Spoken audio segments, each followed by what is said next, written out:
समीर कर संयोजक आशीर्वाद फाउंडेशन प्रभु श्री जगन्नाथ कृपा एवं आशीर्वाद फाउंडेशन प्रतिष्ठाता देवदत्त धड़ भाई को विशेष कृतज्ञता देवी एवं तांकर प्रचेष्टारू आज गोटे 2 वर्षर अनुष्ठान शिशुटी जन्म हेले 2 वर्ष से गुरुंडा अवस्था किंतु आज आशीर्वाद फाउंडेशन 2 वर्ष मध्य से ताकू युवकर शक्ति प्रदान कर देवदत्त भाई प्रचेष्टा फल 2 वर्ष आम समाज कल्याणमूलक काम कर आसीचु।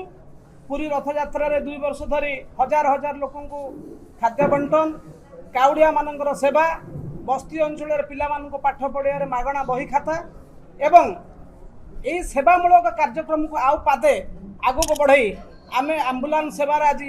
शुभारंभ कर Ashirwad foundation RJ logistic Jaiswal madam ji आज थिले आज उद्घाटक सी आमको यही आम्बुलांस सेवा पाई समस्त प्रकार सहायता जोगाई विशेष कृतज्ञता जनाइमी एवं आपण मानक माध्यम रे मु प्रत्येक जनसाधारण निमंते ए वार्ता रखिबे जे आशीर्वाद फाउंडेशन आगामी दिन रे हाँ मु आम्बुलांस सेवा बाबद आउ टिके कहबी जे आम्बुलांस सेवा को जो माने आर्थिक अनग्रसर लोक बीपीएल कैटेगरी जो माने रहउचंती आर्थिक अनग्रसर लोकन को संपूर्ण भावे मागणार यही सेवा मिलिबो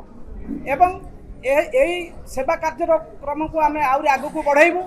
आम प्लानिंग भीतर अच्छी सरकार को वर्तमान आगामी दिन में जराश्रम एवं वृद्धाश्रम करने सरकार को आम जगह मागिचु ए वृद्धाश्रम और जराश्रम जगह मिलगले यह खूब शीघ्र कार्यकारी करा जिवो। जगन्नाथ, मेरा नाम भावना जायसवाल है। मैं आरजे लॉजिस्टिक की डायरेक्टर हूँ। आशीर्वाद कैंप जो है उसके बारे में आप लोग सभी जानते हैं। हम तो एक जरिया बने हैं उनकी सेवा करने के लिए और हमसे आगे भी जो भी कुछ बन पड़ेगा हम जरूर आपकी सेवा करेंगे, हेल्प करेंगे। धन्यवाद। नमस्कार, जय जगन्नाथ। मो ना सुश्री शाश्वती पंडा। मु आरजे लॉजिस्टिक सीएसआई डिपार्टमेंट को हेडिंग करुची। आमे आज बहुत खुशी जे आशीर्वाद फाउंडेशन को एम्बुलेंस रो सहायता करि पाछु। समाजर कर्तव्य करबा प्रत्येकटी नागरिक मानकर दायित्व होता तो से दायित्व आउ कर्तव्यबोध को रखिबा पई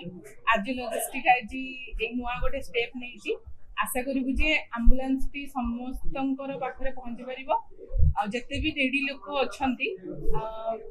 समस्त को सब प्रकार साहाय्य करने आशीर्वाद फाउंडेशन आगे आसू जहाँ भी सहयोग हो पार आज लॉजिस्टिक तरफ रू आमर डायरेक्टर सर हेले प्रत्येक मेंबर्स आमर आज लॉजिस्टिक आम मैंने बहुत भल भाव सहयोग कर। Thank you. मैंने प्रमोद कुमार गोला अंधरपुर ग्राम अधिकारी आशीर्वाद फाउंडेशन सहित आपण जड़ित तबे केमति लागिला आजिर ए प्रकार स्वागत जोगी आजिर हमर जो मोटो रही मानव सेवा ही माधव सेवा तेणु ताकू आम आशीर्वाद फाउंडेशन धलाबू एवं आम समस्त आशीर्वाद फाउंडेशन समस्त कर्मकर्ता मैंने सुचारू रूप संपन्न कर देखिए विगत दिन मानक आमर ये जो आज जो आम्बुलांस सेवा होची ये स्वास्थ्य कैंप होता पाखापाखि एथे 150 ରୁ 200 लोक पाखापाखि से उपकृत होते आमर गोटे मंडप अच्छी अंदरपुर साई वृंदावन गार्डन सेठार प्रथमे रक्तदान शिविर होता से रक्तदान शिविर में 121 जन लोकंकर स्वार्थ एवं समस्ते आसी से निस्वार्थ पार भाव में रक्तदान देते आशीर्वाद फाउंडेशन आज गोटे नुआ कीर्ति माने कटक स्थापित करने गला जोटा कि हूँ आम्बुलांस सेवा। ये आम्बुलांस सेवा केवल कटक सीमित नुह जोटा कि धलाब कहते प्रति जिला को जार दरकार जेकोसी निडी पीपल दरकार समस्त पाखे सेवा पहुंची पार आम चाहूँ किपरि ए संस्था आहरी आगू आगू बढ़ से आपण मान समस्त सहयोग एवं मो मीडिया भाई मान अनुरोध करी समस्ते आपण आम सागर सहयोग कर संस्था को आहरी उच्चतर उन्नति को नहीं जातु।